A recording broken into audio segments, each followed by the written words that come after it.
Hey, y'all know how I'm down with BetMGM, right? And today, I'm gonna tell you why they're the king of sports books. It all starts with the app. It's high tech all the way.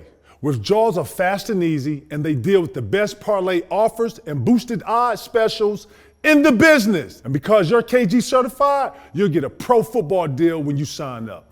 Grr! Just use the bonus code KG1000, yes, KG1000, and your first football wager is risk-free up to $1,000. Yes, folks, $1,000. Yeah, you heard me right. Take your game to the next level and find out why. When KG makes a gridiron bet, he lays it down with the only sportsbook that matters. Download the BetMGM app today and go to thebetmgm.com and enter the bonus code KG1000, yes, KG1000, and bet up to $1,000 with no risk. Ain't no W like a W with BetMGM, baby. Hey, what's up? It's your boy KG. Y'all already know what it is. These are my picks for the week. Certified.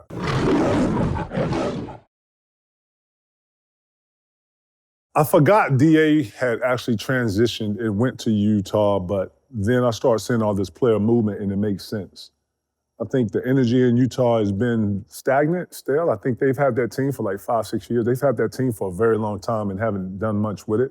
So I think it's time to kind of bring new blood or at least mix it up. Classic DA.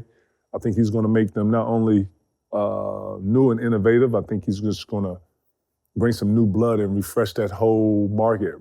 Utah is a very, very spirited community and they love their jazz. And I can see him kind of stirring the pot a little bit to bring or to re-innovate that. So I look forward to seeing what the Jazz final product is going to look like. Donovan Mitchell to any team that has stars already, the Garland kid, and they have all these bigs.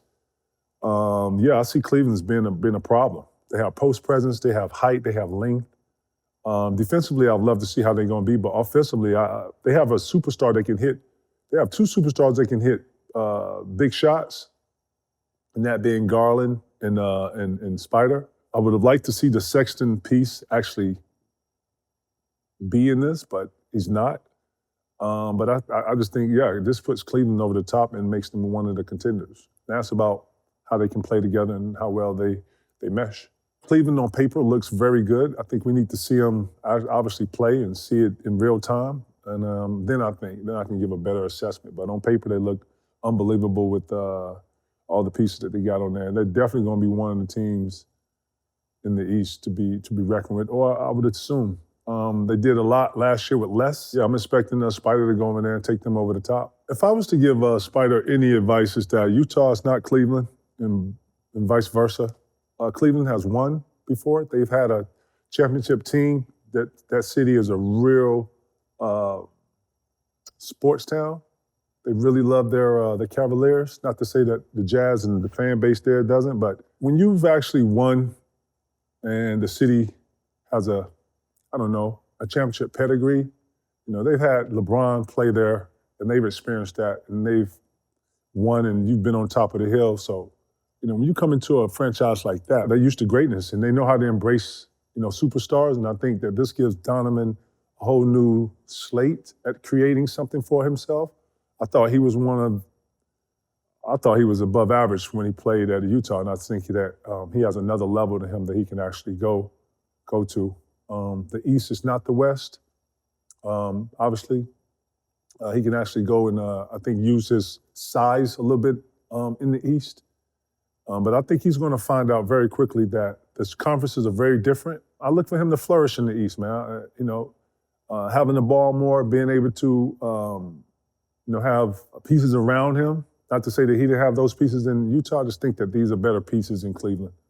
I really look forward to seeing this Cavalier team play. Having Montrezl go to the Sixers is not only gives them extra rebounding, but extra scoring. I think Montrezl being at places like Charlotte and places like DC, where he had to actually go, no plays called for him. He had to actually go and get his points, I think helps Philly. I always said that Philly's issue to me is always depth in their bench. I would love to see these, him, Montrezl and Ashley Embiid play together, but If Montrezl is actually backing Embiid up, I like that too. And I think that this gives Philly even more depth at the big position. When battling teams like Milwaukee, balance, all these in the East, it does not definitely hurt to have their front line be big and their front line be, what you need it to be. I look for them to be dominant on the boards. Yeah, this gives Philly a whole nother advantage. Yeah, I think this dynamic is going to work, and I think that it has all the signs for it to be successful. So let's see. Gallinari going down with AC injury for the Celtics doesn't help anything. They got to find some substitutes or someone to fill that void. And then, let's see how the Celtics start, man. Last year I think they started pretty slowly, but then caught momentum. I'm eager to see how their superstars are coming back. Jaylen Brown's been in conversations about trades and stuff. I want to see if he comes in with what type of chip he has on his shoulder and coming in this year. Yeah, I'm looking forward to seeing how their young superstars got better over the summer. Broncos at Seattle is going to just be classic TV. And then to throw the cherry on top of it, Russell Wilson going back to Seattle is just going to be mayhem. I look for that to be a high-spirited game, very passionate, a lot of emotion. That's going to feel like a playoff game. Great way to start the year. I mean, DK, first off, shout to DK, man. He's been on certified, man. Congratulations to your deal and with your deal. But yeah, Broncos are another team that I feel like have a good chance to be able to be in that conversation. For football, man, just like in other sports, man, injuries are so key. But, like we was talking with the Bills and the new additives to the Bills, the Broncos can look at their roster and say some of the same things. They seem to have like a fresh breath, if you will. Like the Broncos, they're hyped about not just with having Wilson there, but it just seems like they're coming out of this cloud of, because the Broncos actually had a really good defense last year and they had a decent team. They didn't have these gems like they got this year. I think the Broncos are one of them teams that can actually have a chance at winning this. And I got the Broncos to beat the Seahawks, sadly, but yeah. Baker Mayfield playing against the Browns is watch TV. That's going to be another classic. I think he plays very, very well and takes the Panthers to a defeat. I actually got the Panthers over the Browns. Chiefs against the Cardinals. Anytime you got Patrick Mahomes and you have a winning chance. But, you got Tyler on the other side too, right? That kid, the quarterback for the Cardinals, right? I called his ass Tyler? Yeah. Sorry about that, Kyler. Man, I like the Cardinals too. The Cardinals' defense has changed a lot. I think they have some major guys leave their defense and go other places. If I had to pick one between these two, I'm going to go KC. I just think that Patrick Mahomes, anytime you got him, no matter what receivers on the field, I think he gives his team a greater chance at winning. I actually think Tom Brady being voted the best player in the NFL at 45 years old is unbelievable. The respect that he has throughout with his peers. The consistency to play at this level, I don't think people really understand how hard it is to be consistent with a high level of play when people know your style, they know a lot of intel detailing when it comes to you, and you just continuously just get it done.